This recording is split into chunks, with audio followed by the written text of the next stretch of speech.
Kakako. How to say I do with Hawaiian flowers and foliage.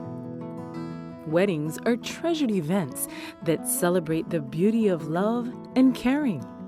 These sentiments are embodied in flowers and plants from Hawaii. They are grown in a vast array of colors, shapes, and textures.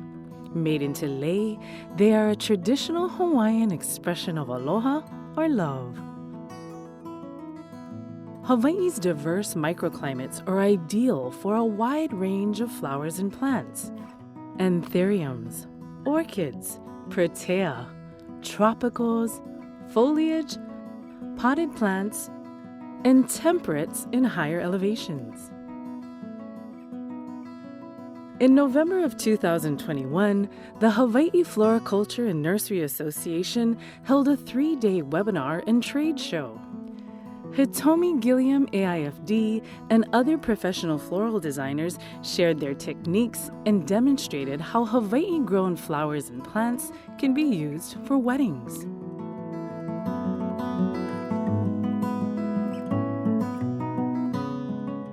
So first I want to show you a bouquet. I think every wedding needs a bouquet, so this is the bouquet that I created. I'm just going to bring it out here like this.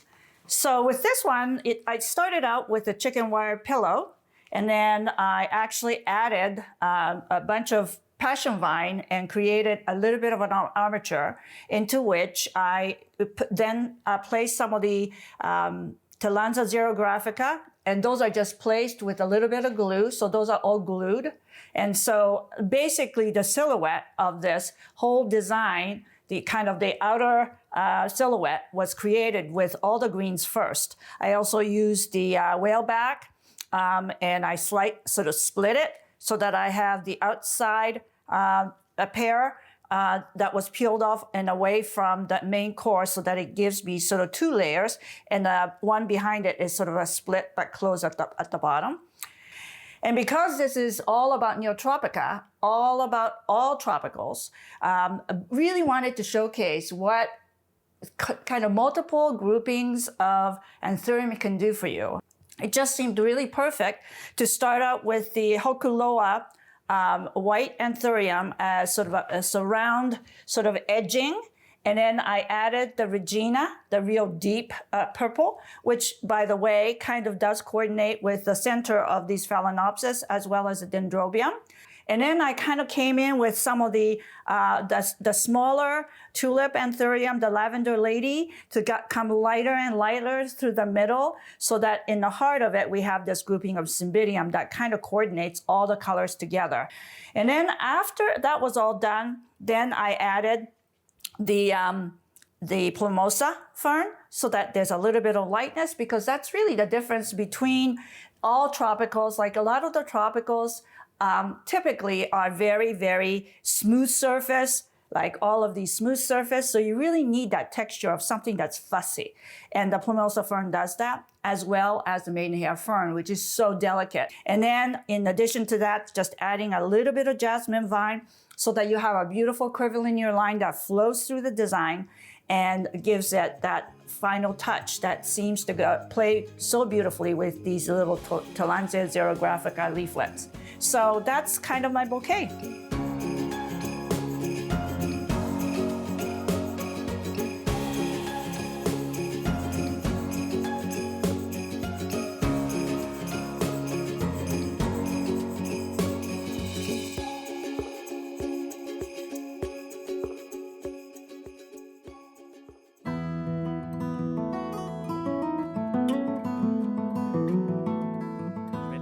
We need to think of ways to make our tropical flowers look good in whatever environment we're placing them into, so that the entire, we'll say, canvas or picture that we have is something that makes sense. So we're going to really, through this, use all tropical flowers, but use other elements to tie those two things together, those tropical rainforest kind of look flowers, and maybe that glitzy ballroom, maybe Northeast New York plaza look as well, so that they really do meld beautifully together and become beautiful compositions. What I'm really learning to appreciate on my visit here is the Hawaiian and the exotic and tropical foliages. Like this Song of India you know, just, I love this stuff. I think it is absolutely beautiful.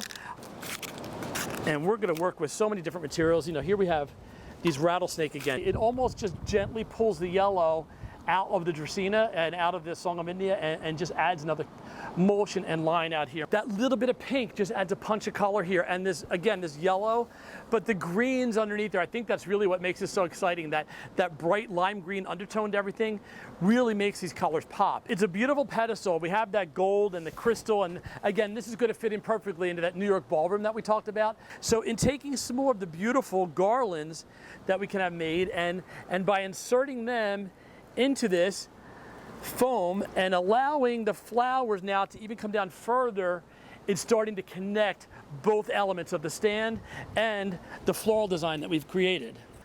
We've taken a couple of these beautiful monstera leaves and just given them some gold paint. And we take a couple of these leaves and just add them in. And we've made garlands by just taking a piece of the yarn and tying it onto the stem of individual dendrobium blossoms. So again, most of the glossy textures that you see here and the harder textures are completely contrasted when we add things like this into the design and allow this to just cascade down and become something it's almost like amaranthus or something very textural, but it is still, because it's not a real material, we're still totally tropical flowers here. But also look at the color tie and how this little bit of yellow gold out here really ties in nicely to the base, and now we have unity again in this design. I think every small business like my own has the power to use the talent that's in their hands, the information that's in their head, and beautiful flowers like all the flowers we have available from these Hawaiian Islands to create something that has what I call the where'd you get that look? Where'd they come from? Who did those flowers? What an unusual combination. I've never seen anything like that. And that's the power we have to brand ourselves and make ourselves the superstars in our markets, and to showcase flowers in a way that people have never seen them before, so that now not only do we get the privilege of working with beautiful tropical flowers, but our customers are going to start asking for them again, and then we can have them at our availability all the time and make our work just stunning. And again, the brand that we want it to be.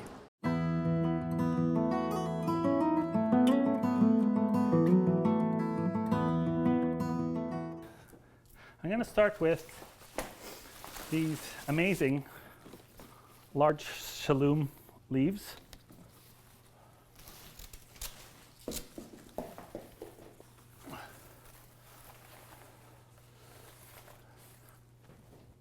The thing that I wanted to is that once you're using heliconia, I find that a lot of times we don't have enough foliage big enough to complement the size of the bloom. So that's why I wanted to use some large leaves. And also, if you're usually with standards, you're going to have the juxtaposition of framing the couple beautifully with some large tropical leaves on the outside and then the flowers on the inside.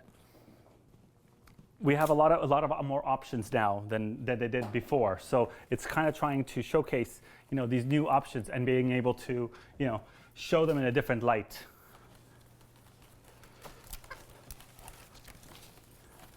You have a beautiful product. It speaks for itself. You just need to put it in the right place and just to make it balanced. And there we have it, our big statement piece that could be used in many different locations. Obviously created first for a wedding ceremony, and then you have the options of moving it anywhere that it needs to be moved.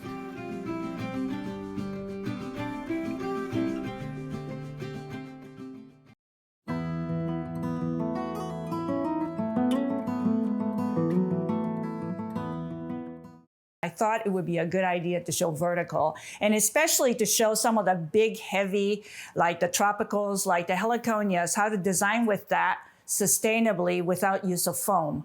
So I ended up using actually in the white container, which is the syndicate sales container, with a 10-inch or it might be 12-inch holly pillow, and with using some willow sticks structures that I create, I went vertical along with the column of chicken wire roll that was wrapped with the banyan roots, so that it has that very earthy kind of a feel in the structure itself, with a brown willow and the banyan roots in the wrap, as well as some it's sort of all put together into a nice strand that's curvilinear that really created the structure here. And this allows for a lot of points of attachment for some of the vines. Like I actually ended up using a couple of little temperate things just because to get that feel of the fall. I used the ilex in the kind of a peachy color, and I also used a little bit of the bittersweet. No foam. Everything is in water with some rocks at the bottom of the container as well. It's a white container. People say to me, I think it's not a good idea to use a white container with like colors like this, that it seems very stark, but just you can see that I used the painting that I created, the 3D high relief painting with dry tropicals. I mean, these are actually absolutely wonderful Strelitzia nicolai, half cut and dried. It's just so beautiful in combination with, there's some anthurium that's been painted white here. There's all different kinds of like the fishtail palm strands, infructans that's been painted. So it really gives you the background of a painting that relates to what's going on, the container to match with this background. So with the orchids, I used the Aranda orchids in that kind of a bronzy color, as well as Aranthera, Kapoho Fire. Those are the beautiful little red blossoms to blend in with bittersweet and the ilex. I have pincushion protea, just a couple of them that's in an orange tone. But in the background is a great deal of beautiful collection of anthuriums. Everything from the big obake type here, the real deep color that ranges from the green to burgundy, and then the red. There's a couple of those. I have choco, which is that real rich brown colored, beautiful big size anthurium here. Also, I have the safari, that kind of slightly striped, real burgundy in there. And then there's several different varieties of reds, from sort of watermelon red to a brilliant tropic fire, the bright red.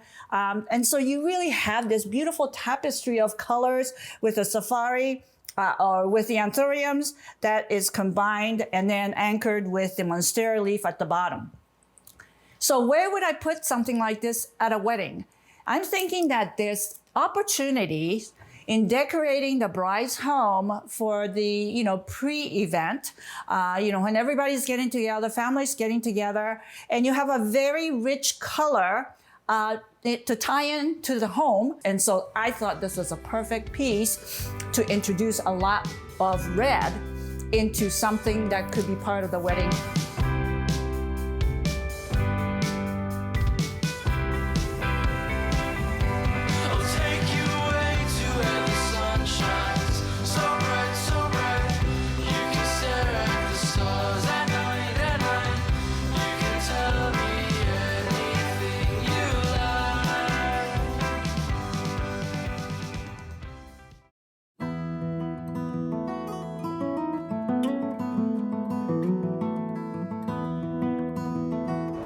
Hi everyone, my name is Aniko Kovacs and I am here in Vancouver in beautiful Kitsilano.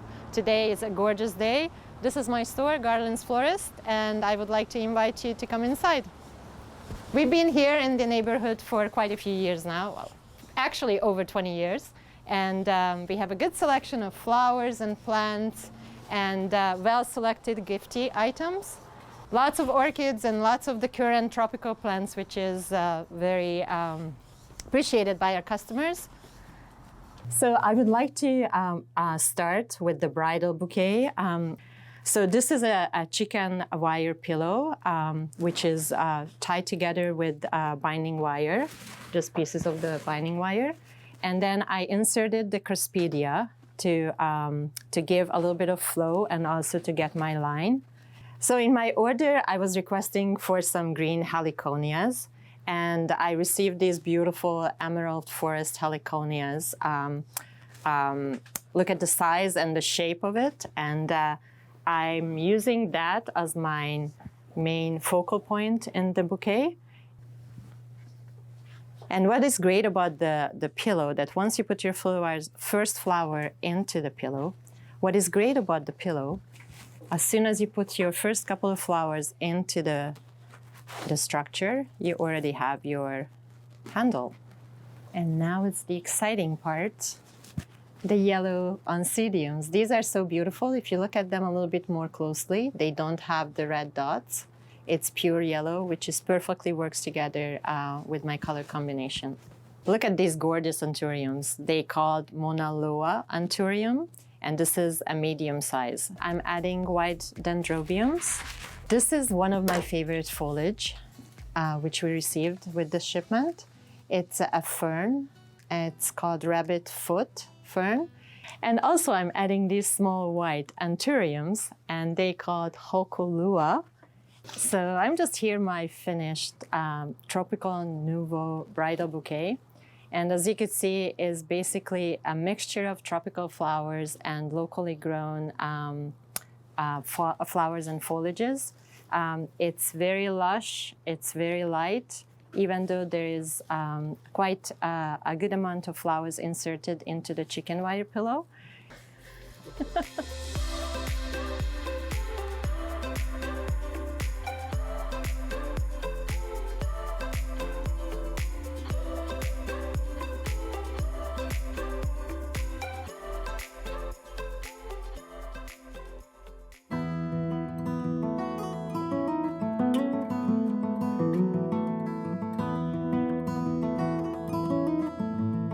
Good morning, I'm Suzanne Law, and I'm here on Bowen Island. We're going to be creating with Hawaiian flowers today. So we're here on Hitomi's deck, and we're going to get started on my creation. It's going to be fun. It is, for sure. I'm going to create an aloha table, something that the couple, the newlywed, can greet their guests at. It can be a photo op for guests, and also they could use it for a cake table. So there's a few supplies I'll need to build a structure. I'll possibly be using this green metalino for added color, some short bamboo skewers, some long bamboo skewers. I have some that are loose here, and some of this willow. I've also created these chicken rolls that I've stitched together with this organic hemp. For a water source, I'm using water tubes. And to attach everything together, the organic hemp. I'm thinking about not having a lot of waste. I will be building with this to make the structure nice and strong, and everything will be attached with just the hemp. There will be no wire or plastic, so that when I clean up, I don't have to worry about that ending up in the garbage or in the compost bin. So for tropicals, I have the bromeliads, I have oncidium orchids, I have hanging heliconia, and the greens I have areca palm, the whaleback, and some monstera. Oh, and I also have these beautiful tea leaves. Look at these gorgeous anthuriums. It's always so exciting. I love this peach color.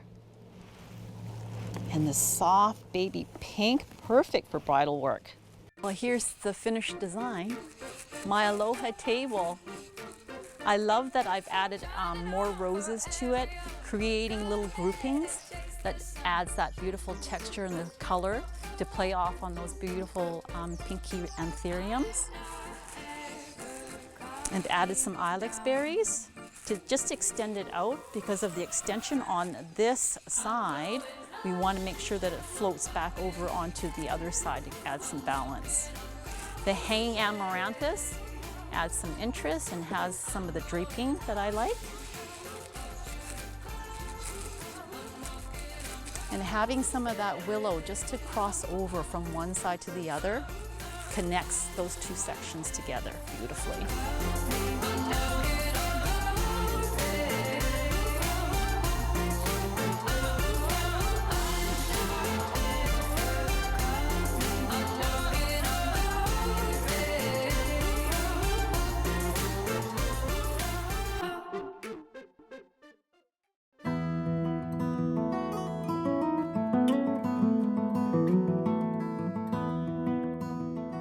Well, I'm back at the flower fort on this gorgeous sunny day, and I'm going to meet Shirley in her flower beds, where I'm going to take a look at all the colors and varieties that I can include in my Tropical Nouveau design. So I brought a few of the anthurium from the Hawaii shipment into the garden, and I already have my eye on certain blooms, these beautiful dahlias that I want to cut to create the Tropical Nouveau design. Look at all of the colors. I can see colors popping out in the actual anthurium just by comparing and doing side-by-sides of these blooms in the garden. Look at that, the Spadex, the yellow Spadex tip, and the dahlia. And oh my goodness, look at this. I've got to find Shirley because we're going to start cutting here. There she is! Glowing up to the heavens. Oh, Isn't yeah. that what it's called? Sheer heaven. Yeah. Oh, sheer heaven. Yeah. Awesome. That's perfect. Okay, we'll need some of these. So here's the finished photo frame. And let's take a little closer look at some of the flower groupings that I've put together. And I can't help but go directly to these giant, large obake anthurium. And I decided just to go with the reds down here. And you can see the grouping. And just look at this lovely little pop of a brighter color that brings out the color in the achote or lipstick pods. Loving those. So now I move from the reds into these brown cinnamon colors. We have the brown sugar dahlia to go with our cinnamon anthurium. And moving on up, we have the peaches and the corals. So I really wanted to blend the colors and have them shift, and you can see them fade into each other, which I just love. I've added the alocasia foliage, which is just such an eye catcher. So I had to add that up here, and we go along with my garland into the brighter pinks and the corals over here. Salmons and a little bit of yellow. Since we have touches of yellow in the zinnias and we have some touch of yellow in these dahlias here, and I mean all the colors you'll find in the hanging heliconia, which is just so lovely and really, really sings tropical to me.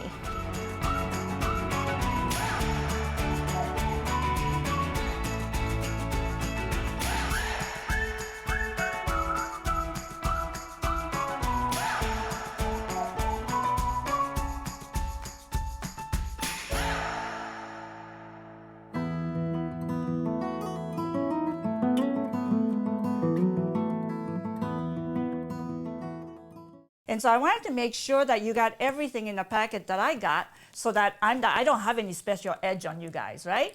So anyway, I wanted to start out by just going through the products so you understand what they are and what to ask for if you particularly like these items from Hawaii. So the first one is what Hawaiians call hala, which is, by the way, Cordyline baptisii. And the baptisii is the variegated version like this one, that it has a yellow variegation. Basically, there's also the green one as well, a rhapis fern, which is like almost like fingers, and it's a very, very sturdy, wonderful palm. And then we have, of course, the monstera. These happen to be the smalls. We also have lawai, and I think it's been mentioned in several times. We've used the curly lawai, but this is the flat lawai, which is actually really also a beautiful, very good lasting fern. And then we also have, I think we have the podocarpus. It's really one of the best values there are. And as you can see, when you see them side by side with some of the smoother leaf, it provides us with a little extra texture that we so need in conjunction with using a lot of just a real flat, smooth surface material. So this is really, really great stuff. And then we have also, with the flowers, we have the tropic fleur, which is a psittacorum, which is like the miniature heliconias, and they do come with that little side stick on the side. Also the dendrobiums, I think the Hawaiian dendrobiums, and these are the shorts. You can economically get some of the shorter ones, and they're just as abundant in blooms and just bloom out to the tip as any of the other lengths that you can get.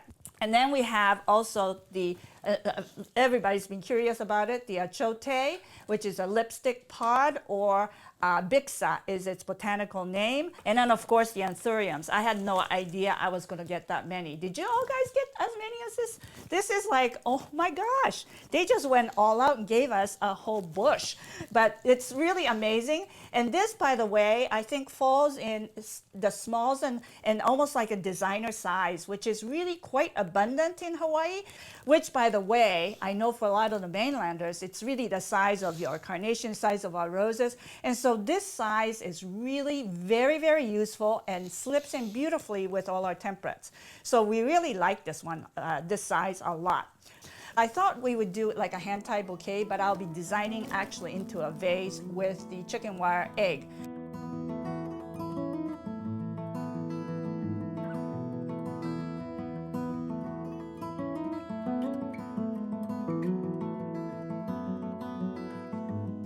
So this is my hand-tied bouquet. But you can see that there's good balance all the way around. And from every perspective, I think you see a nice dimensionality. There's a good visual flow material from one to the other side. I've done that with the one achote spread out and also with the dendrobium orchid. I've used the material all dimensionally so that it actually creates a much bigger bouquet than the number of stems indicate. So that would be my hand-tied bouquet. I hope all of you or some of you are already working on your pieces. We love for you to photograph it and send it.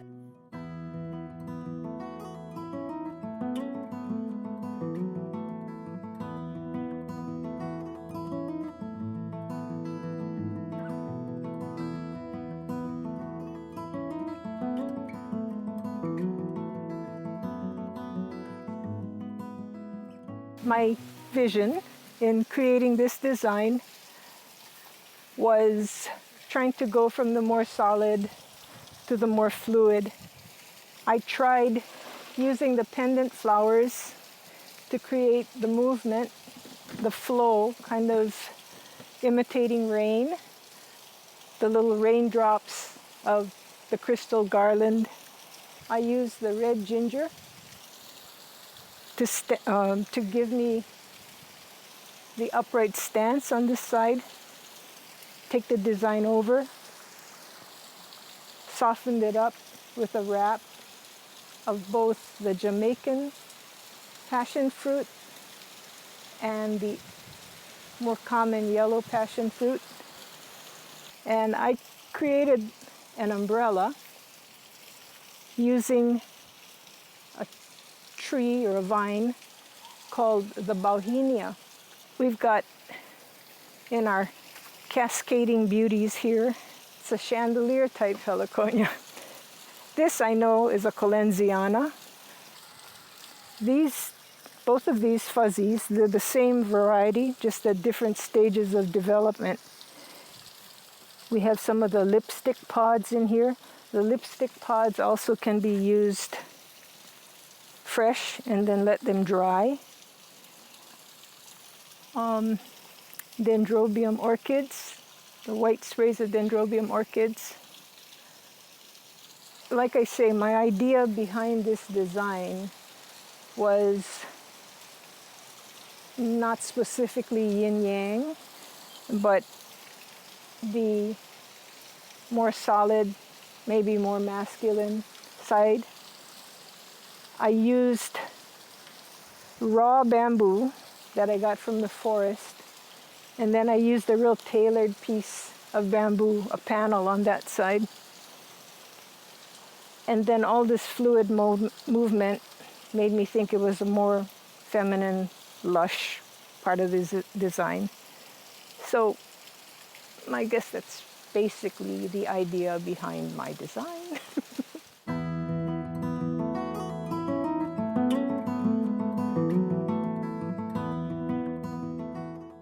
My name is Allison Higgins. I own Grace Flowers Hawaii on the Big Island of Hawaii here.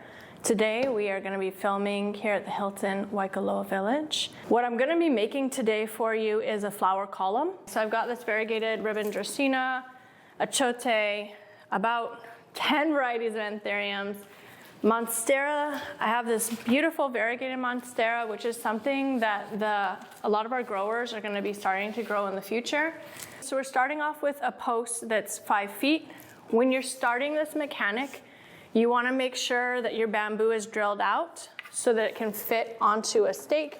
Or I have this really nice freestanding metal base. The other thing I'm adding to this today is some dried elements.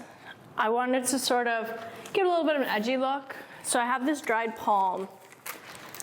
And I'm gonna start with one piece. The paddle wire I'm using is 24 gauge. So to start my mechanics off, I'm gonna wrap it around and I'm gonna make sure I know where the edge is. The piece I'm gonna be creating is gonna be a mix, well, an echoing of 6 of these flower columns at 3 different heights. This would be a different option, so similar feel to the wedding arch, but sort of a new and different take. The other thing this could be used for is if you have like a freestanding metal stand just like this, you could put them at an entrance for an event.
So the first design is simply a hand-tie sheath using the classic white and green, but featuring all the tropicals, anthuriums, Hawaiian whites, the different foliages. And the bride would simply hold the bouquet in her hand as is. But what you see is different layering of product. It's not just a simple cascade. You know, there are these large, beautiful white anthuriums. And then underneath are the small miniature Midoris. Just everywhere you look in this bouquet are different fun botanicals, different foliages, the long curly rabbit's foot, which give you that beautiful yellow, green, and soft look that you get with other temperate flowers, but here it's all tropical. It's just a beautiful way to feature these tropicals. The one thing that we want to make sure you see is that on the sides that you have coverage, and the coverage is by a beautiful obake, because a lot of photographs are filmed with the bride from a side angle, and you want to make sure you have a beautiful flower, not just a water foliage. Same on the other side. All of this was designed in a chicken wire egg that you would just simply, all the stems insert into, and they come out, and now that's your handle. Yeah. You can finish off the handle with ribbon. You can finish it off a bunch of different ways. I simply bind wired it for today's presentation. But even when the bride walks, there's movement with the Hawaiian whites and the rabbit. And then I finished it off with things I borrowed from Hitomi's studio, like these Medellina extenders to give you that life of the little tendrils and the beautiful lime green color. There's a lot of textures here. They're very... I mean, there's a lot of soft material. And, you know, dendrobium becomes the flower. That's the softer element that we often associate with temperates. So many of our brides today want round bouquets. Yeah. Or they want that oblong eucalyptus hanging both sides where you can't even see the bride. Right. It's so large. Yeah. This gives you just a beautiful, sleek, cascading bouquet that's truly Hawaiian. It's one of those playful bouquets that however they kind of pose, it looks good. And I'm going to let you pronounce this leaf. That is an Anthurium clarinaribi. So when the bride's looking at it, she's facing a heart. Yeah. That's lovely. That's the heart. It's lovely. The wedding. It's love. Yeah, perfect.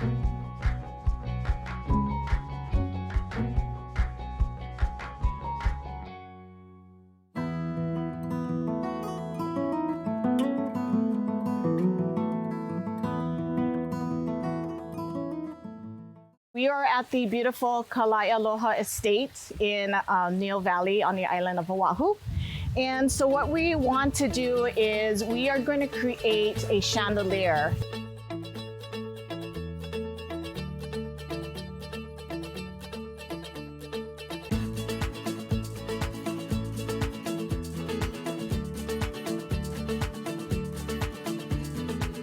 So what we're going to do now is we are going to attach the cage that has the fiberfoil, and we're going to attach it to our structure. So we're actually going to kind of weave it in. That's why the flexibility of the chicken wire. We're going to kind of weave it into the structure that we built where we want to put our flowers.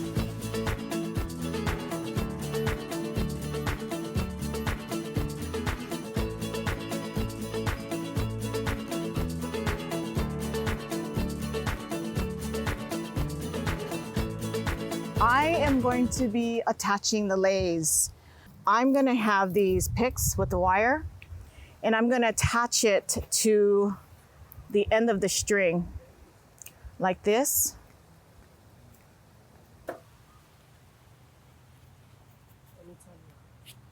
So the other element that I wanted to add besides the leis is I have these lily buds, you know, the stargazer lilies. And so we actually wired it through. We used fishing line, or we call it here locally suji, but we pierce it through, we tie a knot, and then you have this invisible string.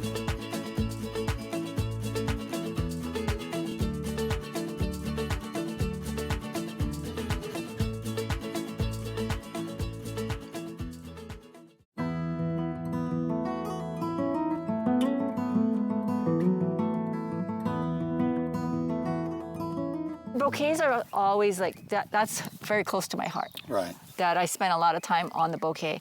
But we have a lot of protea foliage in this bouquet. Mm-hmm. The Leucodendron galpenii. Galpenia, yes. Yes, and you may see that with the cones. It's more known to have the cones on them. But in this case, the foliage has maybe if we can zoom in right, maybe this way. Yeah, look at that. It's got a very subtle lavender tip on it. Which picks up on the quicksand rose, and then we have a couple lavender lady anthuriums. The inspiration of this bouquet started with this Phalaenopsis orchid, which actually came from a potted plant. When I saw this orchid, I was like, I gotta have that, and we built the palette basically around that orchid. This one is actually very special. This Banksia, you normally don't see this because it's actually a young... It's a little bit harvested a little immature. It's called Banksia menziesii. We're here now with Lauren Shearer, and you've been making lei for how long? Probably since I was in elementary school. I heard that you have a phrase for your business. I'm solving world peace one lei at a time. Lei a day. I do a lot of weddings, birthdays, local clientele, celebrations of life, really for no reason at all, just people that want to get a lei. Yeah. It's a beautiful gift to share. It's aloha, you feel the energy of the plant, and of course, always giving a lei is a beautiful reciprocal energy. This is a fun one, very different tribal-like coral tree. It's taking a traditional product and then it's a modern approach. So a very contemporary lei. You know, you don't see these at the supermarket. At the supermarket right now. Maybe one day, but yeah. Maybe one day. And I mean, it is really a piece of art. A beautiful thing to spread, and becomes very cultural, educational, and an environmental tool.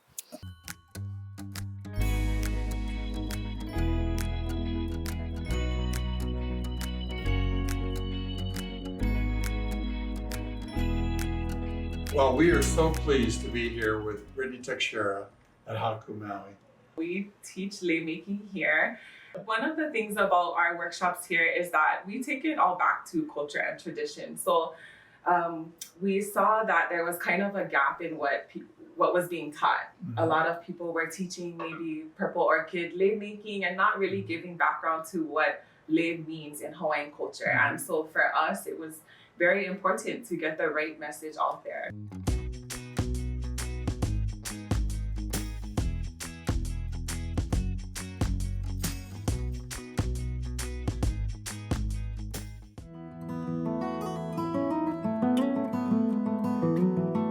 As a part of this webinar, the Hawaii Floriculture and Nursery Association presented a forum with breeders and growers to explore current topics and areas of interest.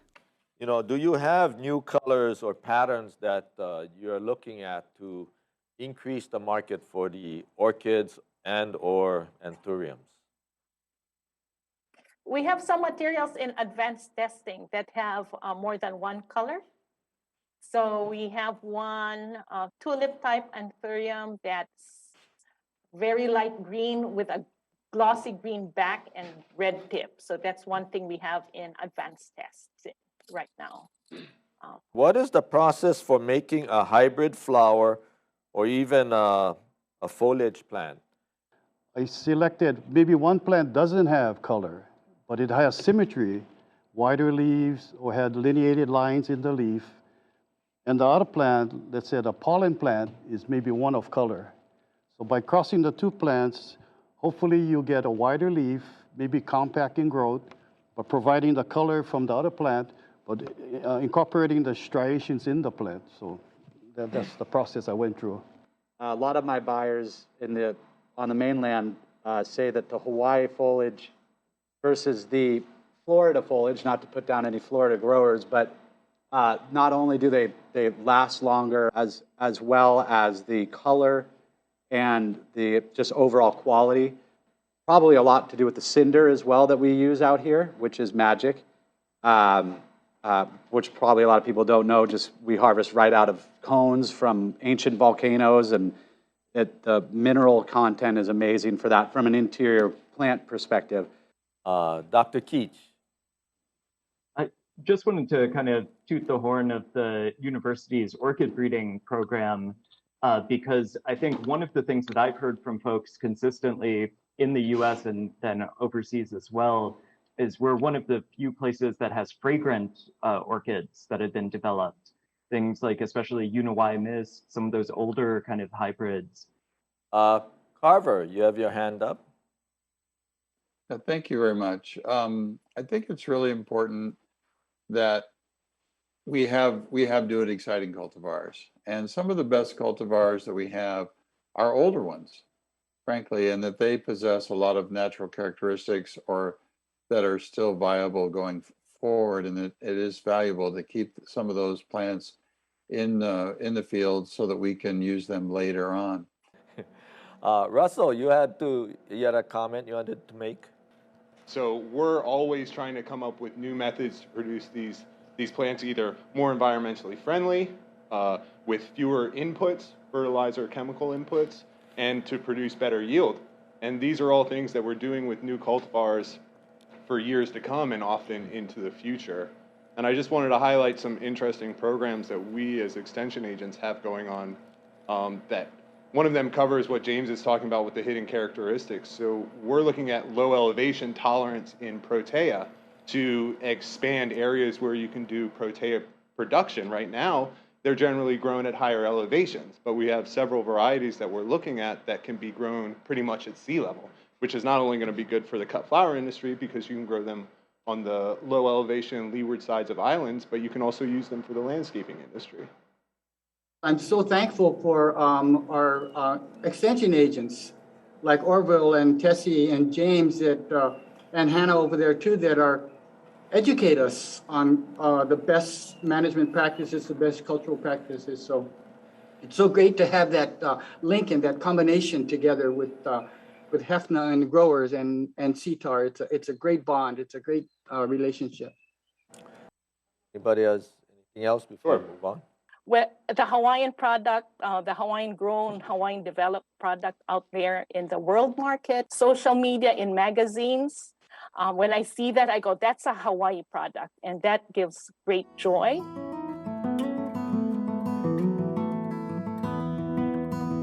The Hawaii Floriculture and Nursery Association produced videos about the Magoon Research Center at the University of Hawaii at Manoa and Hawaii's orchid industry. Here are some highlights.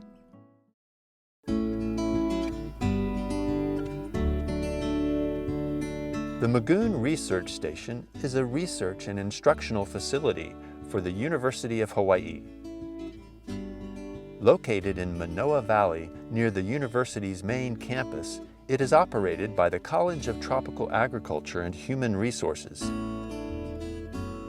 The college, also known as CTAR, has 5 departments and a staff of scientists, instructors, and technicians. The station helps fulfill the mission of the College of Tropical Agriculture and Human Resources to create and deliver knowledge that supports and strengthens families, agricultural and food systems, and the natural environment.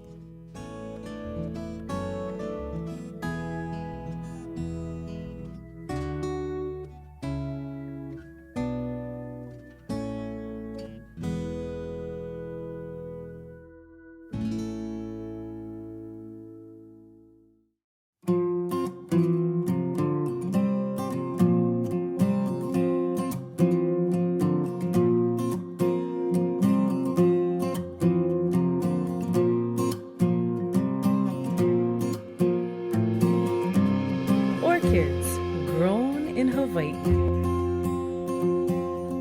The quality of orchids cultivated throughout the islands is known around the world. With the spirit of aloha, farmers and breeders have shared their plant successes, creating a robust commerce for the state. The University of Hawaii's breeding program has developed orchid varieties and growing techniques. Hawaii's orchid farms and nurseries offer a diverse source of perfect cut stems and exotic potted orchids.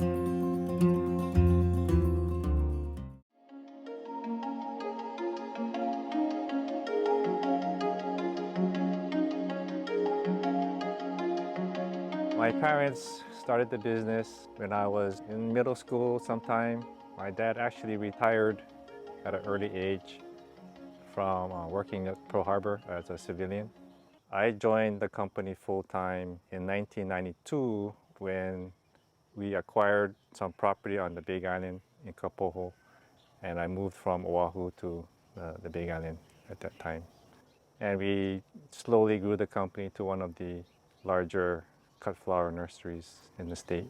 But unfortunately, in 2018, the killer whale eruption covered practically all of Kapoho, and all the orchid nurseries who were my neighbors and everybody's houses got covered with about 60 to 80 feet of lava.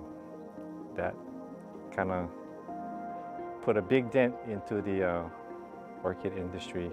There was a bunch of nurseries, I think it's about 10 or something, orchid nurseries that was totally covered in the Kapoho thing. So an idea was tossed around, why don't we, is there a possibility of creating an agriculture park or an orchid park? Gordon Inouye, who is a board member of HEFNA, had discussed with a large landowner, WH Shipping, if he had land available to lease. In the meantime, we formed a cooperative. We talked to all the affected orchid growers in Kapoho. We were able to get some grants through HEFNA and through SHAC. It's kind of a dual purpose. One is to help relocate the affected orchid nurseries. Another grant we got is to train people, familiarize people so that they can start their own orchid business also. With the passion and perseverance of island growers, Hawaii has become a valuable source of diverse, high-quality orchids. The Hawaii Floriculture and Nursery Association, the University of Hawaii, and other organizations continue to support the improvement of techniques and development of new cultivars. People will always be attracted to intriguing orchid plants. The future is bright for orchid growers in Hawaii.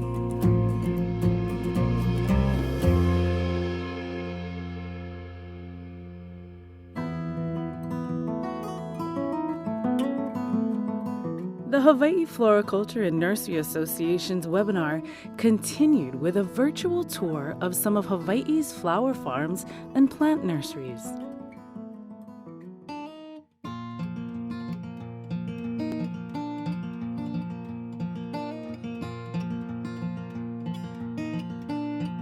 Dr. Criley, how are you? Could you tell me who I am? Good morning, Kathleen. This is the research station for the College of Tropical Agriculture and Human Resources. We call it the Waimanalo Research Station, and it has a lot of different crops being grown here and includes our plumeria patch.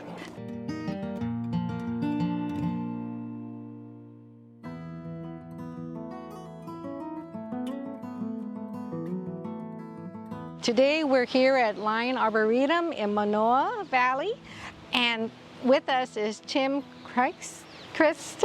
Tim Kressig. He's a horticultural manager here.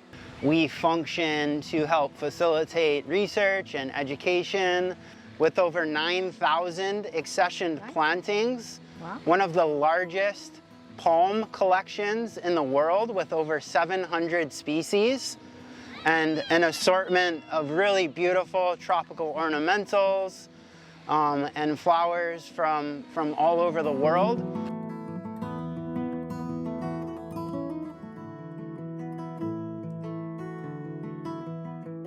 We're here today at Olamana Orchids, and we're greeted by Peter Neifert. Did I say it right? Yes, you did. Well, Neifert. This is Grammatophyllum scriptum. This is Aerides odoratum.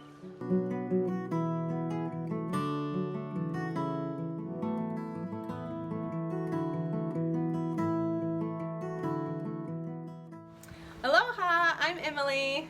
Aloha, I'm Tasha. And we're with Anuhea Flowers. We own a 12-acre protea farm upcountry Maui. So we offer a variety of items year-round.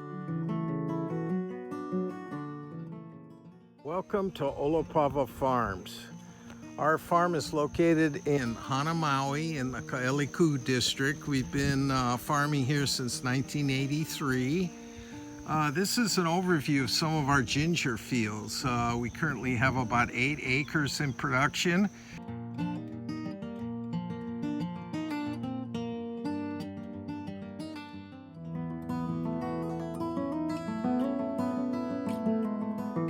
So now we're at one of my favorite farms up in Kula.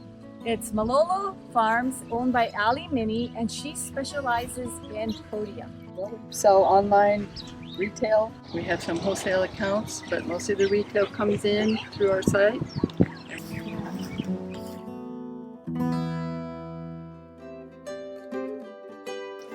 Yeah, well, it was probably 20 years of accumulation, you know, going on the internet and seeing what's out there and bringing in varieties to keep ahead of the curve in the tropical industry, because that's what makes it interesting, is having new product.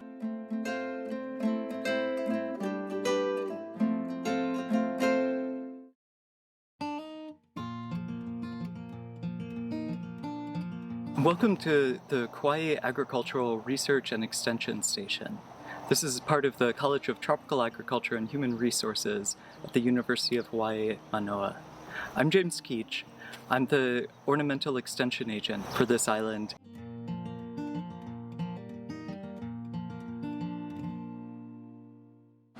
We'll talk with the owner here, Neil Sands. Neil, what sort of orchids do you specialize in here? We actually grow a little bit of everything. We grow intergeneric oncidiums, we grow cattleyas, vandas, phalaenopsis, paphiopedilums, phragmopediums.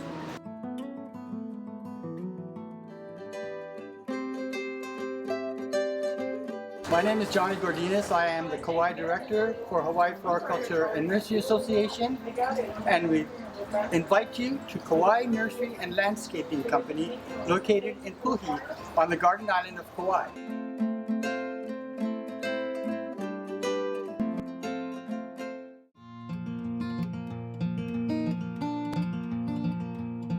My name is Josh McClung. I'm the owner here at Hawaii Global Nursery Exporters LLC, which we grow mainly Dracaena and a few other varieties here in Curtistown, Hawaii.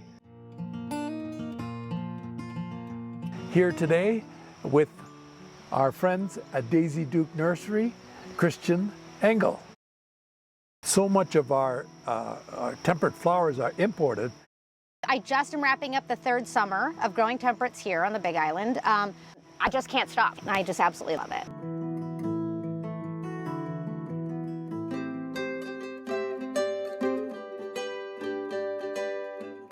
We're now at Greenpoint Nurseries on part of our Big Island Nursery Tour, and I have the pleasure of having the president of the Greenpoint Nurseries, Mr. Eric Tanoe, here.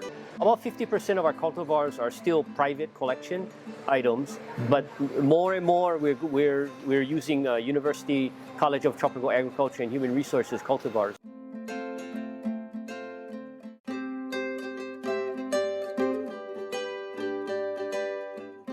When the eruption occurred in 2018, the heart of the orchid growing business was in Kapoho. And within just a couple of weeks, all of Kapoho and every single nursery down there was devastated. And of course, our board of directors got together. We saw the stress that occurred. We got the growers together and we laid it all out. And the group formed the co-op in April of 2019. We hope to use this to teach young growers in terms of how to grow these orchids and everything else, provide them the infrastructure and the marketing effort to market their product.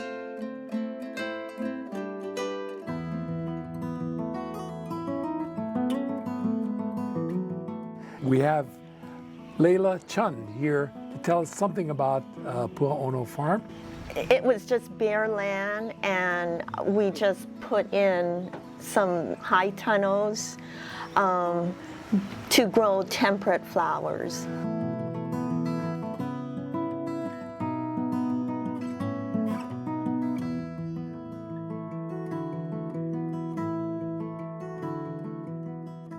We're at Grace Flowers, Hawaii. Which is Allison Higgins' place. Yes. Here in Honoka. We do about 35 to 40 weddings and events a month. We actually expanded to do nursery, do live plants.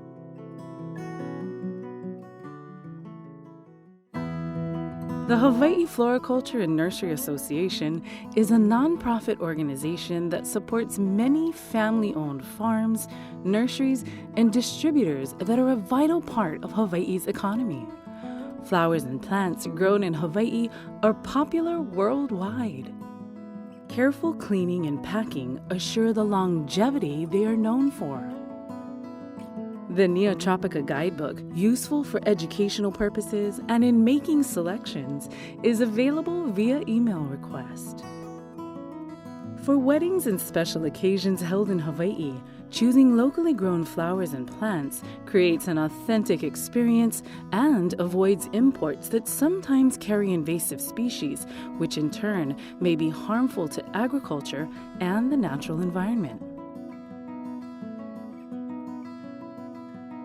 The allure and beauty of Hawaii's flowers and plants are ideal for any occasion and the perfect way to say, I do. A hui hou until we meet again.